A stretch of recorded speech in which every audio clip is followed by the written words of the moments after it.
People actually think that you were the former CEO of US Express, and I actually saw the article on Freightwaves, and a lot of people were saying, this guy Craig is the reason why US Express went into the dumps, right? That's the rumor report, right? And I hate to start there, but I think that's a good place to start because, I mean, we're keeping this as honest as possible, right? What's going on, Mutha Truckers? Welcome to Mutha Trucker News.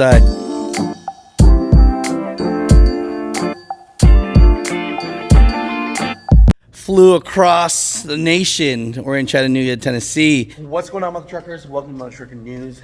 It's like 3 o'clock in the morning right now.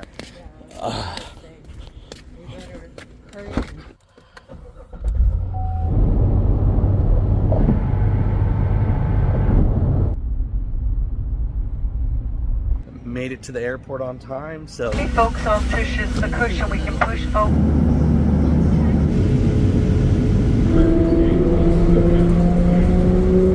Magic happened. Uh-oh. Look at this. Yeah. This is where you guys are going to be later. And this is the control room back here. Look at this. This is Cody. Look at this. How are y'all doing? Cody's my live producer. So Yeah, no, I appreciate you guys. Showing like when everything's got to get triggered and all Yeah. that. And they, No, that's great. It's all in here. Yeah. You guys don't mind? You're going to be on my OnlyFans? So, no. Gang. You know, the founder, Freightwaves. Did I get that right, brother? That's right, founder. We had an opportunity to be on your show. With trucking, right? You know, you hear it on your show. We're overregulated. Yeah. I mean, parking, can't find parking. Nobody wants to help us find parking. I know there's a couple, you know, bills out there trying to give us some money for that. But double brokering is crazy. And I appreciate you for being on my show. And mine's a little bit more of what truck drivers think just about you a little bit. And we talked off camera, and you said they don't actually really know what's going on. I mean, introduce yourself. Who are you? Yeah, so I'm Craig Fuller. I'm the founder of Freightwaves. Now, people get this wrong because people actually think that you were the former CEO of US Express. And I actually saw the article on Freightwaves, and a lot of people were saying, this guy Craig is the reason why US Express went into the dumps, right? That's the rumor report, right? And I hate to start there, but I think that's a good place to start because, I mean, we're keeping this as honest as possible, right? So I think it's a fair question. My brother, my father started US Express. I haven't been at US Express in 20 years. So I haven't been a part of the company. My brother was running the company. And unfortunately, everyone's right to talk about US Express's struggles over the last couple of years because it really since my brother took over and took it public, it wasn't a great performance. And so, but I haven't been there in 20 years and proud of the legacy my father built, but I'm completely out of the business and have been for many, many decades. You know, what I actually heard when we were eating lunch before we had this conversation is, did you get fired? Yeah, I got fired in 2005. So between my brother and my dad, it was pretty much my days at US Express were over with. So I haven't been there. I've had my own journey as a founder, starting multiple companies.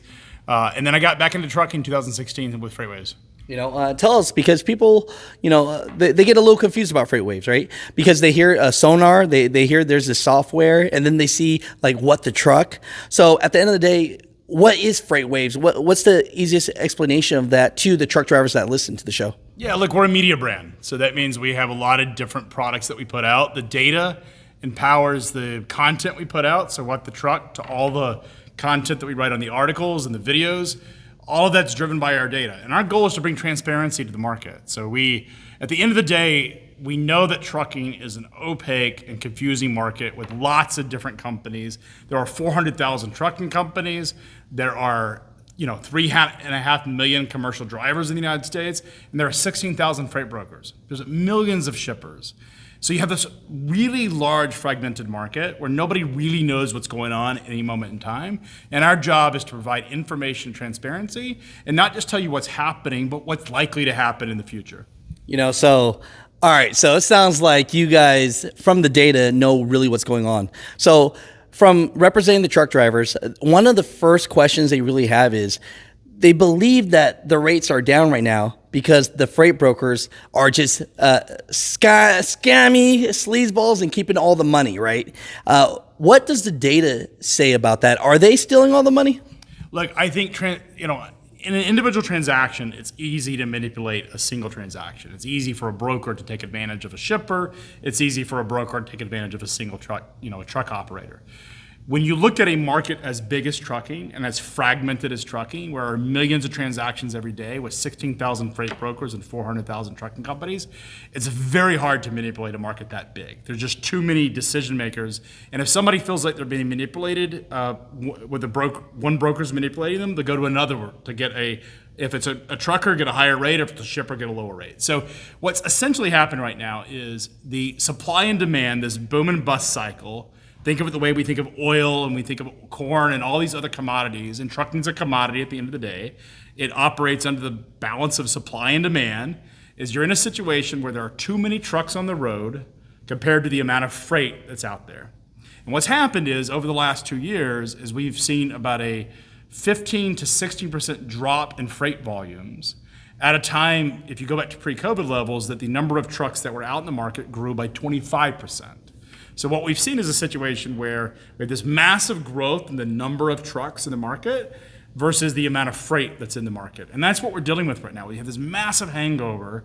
We're paying the sort of sins of the past, of the last couple of years of just adding too many trucks to the market. And now we see a situation where freight rates, spot rates have dropped by almost dropped by half. And because of that, it feels like to people that are in the industry that someone is taking advantage of them or screwing them. The reality is the market is the market. It is all about supply and demand. And unfortunately, we have too many trucks on the road. So here's the big question that everybody wants to know. When is the bottom and when is this freight going to come back? Because we have too many truck drivers that are shutting down their businesses. We hear even companies with 50 to 100 trucks in their fleet can't make it right now. Is the data anywhere actually proving that it's going to bottom out soon so these drivers can really start making money again?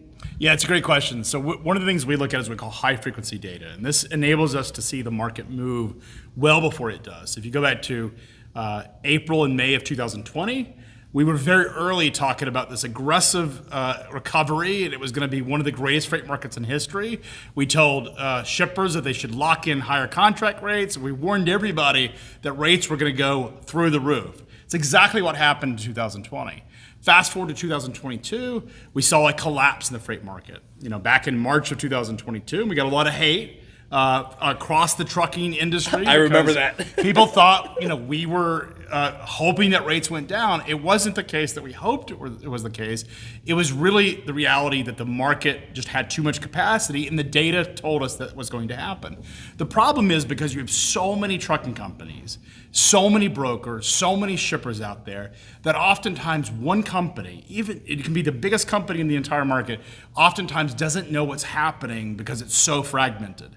But we look across the whole landscape, hundreds of billions of data points across our network, and we're able to see these anomalies in the data and how it's turning that gives us advance notice. And we look at it today, what's really interesting is July usually is a relatively slow month in trucking.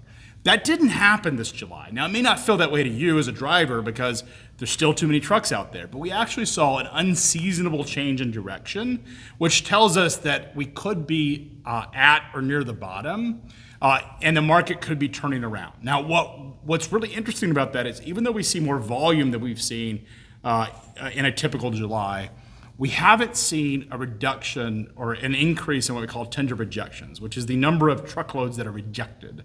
And what that tells us is there's still too much capacity out there. So the unfortunate reality, and just to be completely blunt, is there's only two ways that you're going to get higher freight rates. One is we see a massive surge in volume, which is unlikely to happen. The economy is just not going to get stimulated the way it did during COVID. The government's not going to write another $1 trillion stimulus plan into the economy to drive all this volume, or it's going to come from the reduction of the number of trucks in there. And frankly, the only way to reduce trucks, unfortunately, and this is a factor of trucking, is you will see a lot of bankruptcies, which is really a sad case for those that, this is a livelihood. Oftentimes these are people that, this is one of the first businesses that they've owned. It may be the only business that they've ever owned. And unfortunately, they're getting caught up in this balance of supply and demand. And it's not their fault. It is strictly the way that the market works. And unfortunately, There is no single entity that control the outcome except for the federal government and the amount of money they put into the economy. No, I appreciate that, and that's a hard truth to swallow, and, one thing that I'm hearing a lot of my drivers are emailing me is they say, Alex, these brokers right here, where they're scamming us is the double brokering. So, double broker is a major issue that needs to be brought to light. And the only entities that can actually stop the double broker problem is the federal government intervening with stricter laws and prosecuting the criminals and the fraud that happens, which is very unlikely. Let's just be frank. If you've been around the trucking industry, we'll all know that the federal government takes forever to do anything and make changes, and the authorities don't spend a lot of time investigating more violent truck crimes. They're certainly not going to look at this white-collar crime. Most of these criminals that do the double brokering are overseas. They may have a handler here in the United States, but a lot of the action takes place overseas. So it's a problem where the industry has to regulate itself. There's only two entities from where I sit that actually have the power to do that, and that is Truck Stop and DAT, because of the market power they have over the load board. Most of this fraud that we see in double brokering is propagated through load boards. And if we want to stop the load board fraud, it's DAT and Truck Stop have the power to do that, but they need to step up and do that. Wow, and the last question I want to ask you is, for all the thousands of truck drivers that will watch this video, what's one thing that you want them to know about Freightwaves that you feel that the narrative has been wrong? Because I'll be honest, we all thought that you were the CEO of US XPRESS. And so I just learned that, hey, you love the family, it sounds like. Yeah, I'm proud of my dad's legacy. He started the company in 1985, built this very successful company. But I haven't been there in 2 decades. It's unfortunate that my brother ran the company, and it's no longer a part of the family. It's now sold. It's unfortunate because it was my dad's vision to create it for multiple generations. It was obviously going to be my brother's kids and so forth that were going to be that generation, not mine. So look, I've built Freightwaves, didn't use any frankly, my dad wasn't writing my checks. My dad fired me twice. Fired me in 2005 and then again in 2014. So he certainly wasn't investing in the business in the early days. But at the end of the day, our whole business model, our entire business model is to bring transparency to this very opaque space. It's very confusing with all of the data and all of the information and all of the noise out there, what's really happening. Our job is to tell folks what's really happening and be as direct as possible. At times, it's going to look like we're saying things that are unpopular or can be even offensive. The fact that we're in a market where things have gotten incredibly soft and we're writing about it, if you're feeling those pressures and you're under a lot of stress, I can imagine that's quite offensive to you.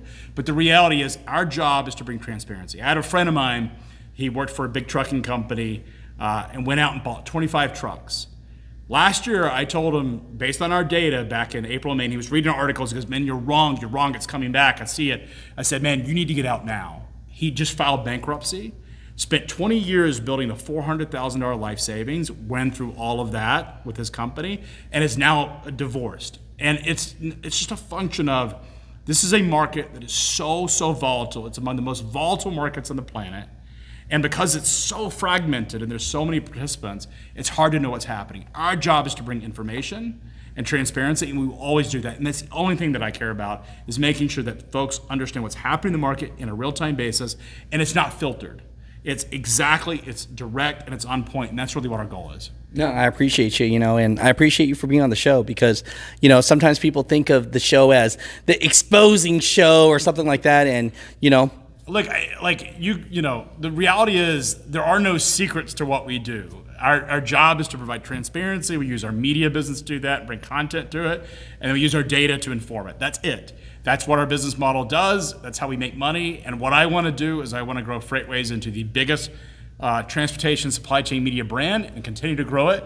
And the great thing is that's exactly what we're on the path to do. Hey, I appreciate your time, brother. Yeah, appreciate thank you so much. Take care.